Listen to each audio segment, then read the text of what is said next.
السلام علیکم ورحمۃ اللہ وبرکاتہ۔ ناظرین، آج پھر آپ سب کا نظام حیات چینل پر استقبال ہے۔ آج میں آپ لوگوں کے سامنے جس مایہ ناز ہستی کو پیش کرنے جا رہی ہوں، ان کا تعلق مغل خاندان سے ہے۔ بادشاہ شاہ جہاں کی بیٹی اورنگزیب کی بہن تقوی کا مجسمہ مغل کی شہزادی روشن آرا بیگم۔ مغلیہ خاندان میں روشن آرا بیگم کو نہایت عزت و احترام کی نظر سے دیکھا جاتا تھا۔ یہ ہندوستان کے مشہور بادشاہ شاہ جہاں کی بیٹی اورنگزیب عالمگیر کی بہن تھیں۔ یہ خاتون عمدہ اوصاف و عادات کی حامل تھیں۔ روشن آرا بیگم اپنی عقل مندی اور روشن ضمیری کے باعث اورنگزیب کے نزدیک بڑی اہمیت کی حامل تھیں۔ اللہ تعالیٰ نے انہیں ظاہری حسن کے ساتھ ساتھ باطنی حسن سے بھی نواز رکھا تھا۔ شاہ جہاں ملکی اور خاندانی معاملات میں اپنی بیٹی روشن آرا سے مشورہ لیتا۔ شاہ اورنگزیب عالمگیر بھی باپ کے نقش قدم پر چل پڑا اور اپنے تمام معاملات میں اس کے مشورہ کو ترجیح دیتا۔ سن 1660 کا زمانہ اورنگزیب کے لیے بڑی پریشانی اور ذہنی کوفت کا زمانہ تھا۔ اس سال وہ راجہ کرن کی مہم پر روانہ ہونے کی تیاری کر رہا تھا۔ روانہ ہونے سے پہلے اس نے حسب معمول امراء، وزراء اور فوجی افسروں کا دل بڑھانے کے لیے بہت بڑی تقریب کے انعقاد کا اہتمام کیا۔ جب اس عظیم الشان تقریب کے انتظامات مکمل ہو گئے اور سامان جشن مکمل طور پر فراہم کر لیا گیا تو اورنگزیب تخت حکومت پر جلوہ افروز ہوا اور تمام ارکان دولت، اصحاب منصب اور اہل دربار حسب مراتب اپنی اپنی نشستوں پر بیٹھ گئے۔ سب نے بادشاہ کو اپنا اپنا ہدیہ پیش کیا۔ بادشاہ نے بھی جواباً حاضرین کو ان کے منصب کے مطابق بیش قیمت انعامات سے نوازا۔ اس موقع پر بادشاہ کی بہن روشن آرا بیگم، جو ظاہر ہے بہن ہونے کی وجہ سے بادشاہ کی سب سے زیادہ خیر خواہ اور اس کی فتح کے لیے مخلص تھیں، حاضر دربار ہوئیں اور اللہ کے حضور دعائے خیر کے لیے ہاتھ اٹھائے۔ بادشاہ اپنی بہن کی دعا اور دربار میں تشریف آوری سے بہت خوش ہوا اور 2000 اشرفیاں نظر کیں، جو اس سراپا سخاوت خاتون نے اسی وقت غربا و مساکین میں تقسیم کر دیں اور ان غربا سے جو اپنی خستہ حالی اور غربت کی وجہ سے دربار میں نہیں پہنچ سکے، ان سے بھائی کی فتح کے لیے دعا کی درخواست کی۔ چنانچہ ان لوگوں نے نہایت عاجزی سے دعا کی اور اورنگزیب کے لیے اللہ کی نصرت و اعانت کے ملتجی ہوئے۔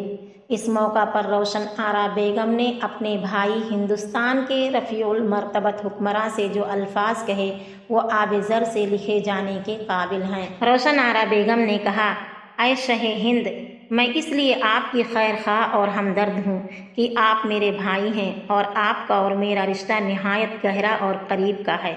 میں اپنے خونی رشتے کی بنا پر قدرتاً آپ کی حامی ہوں۔ آپ کی بدخواہی کا کبھی تصور بھی نہیں کر سکتی۔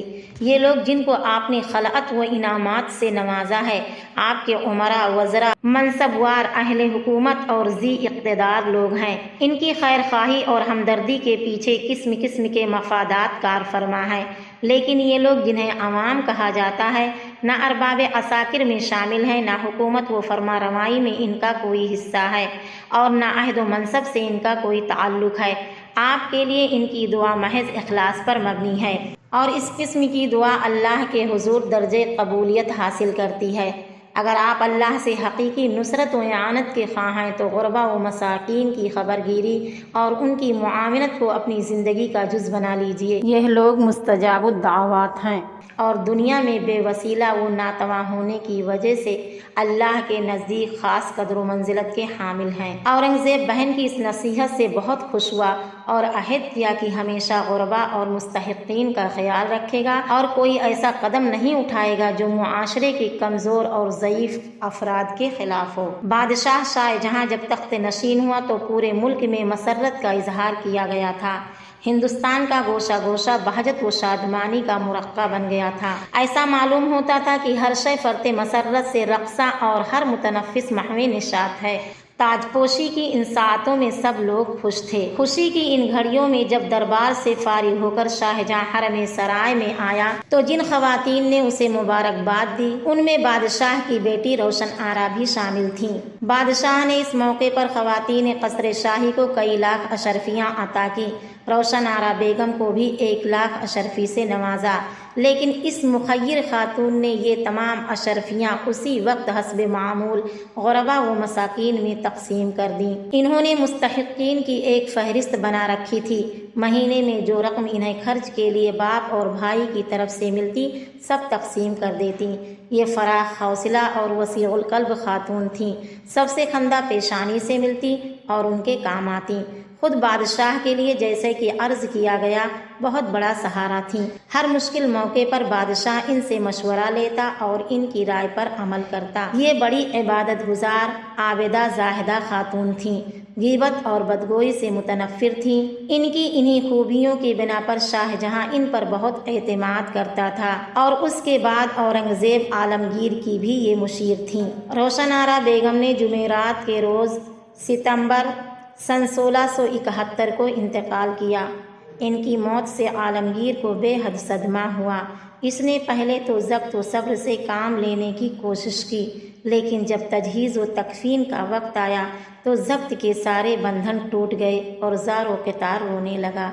آخر صبر کے سوا چارہ نہ تھا، دوبارہ دل پر قابو پایا اور بہن کی تجہیز و تکفین کا انتظام کیا۔ بادشاہ کو زیادہ تکلیف اس بات کی تھی کہ روشن آرا بیگم زندگی میں اس کا عظیم سہارا تھیں اور وہ ان کے مشوروں کو بہت اہمیت دیتا تھا۔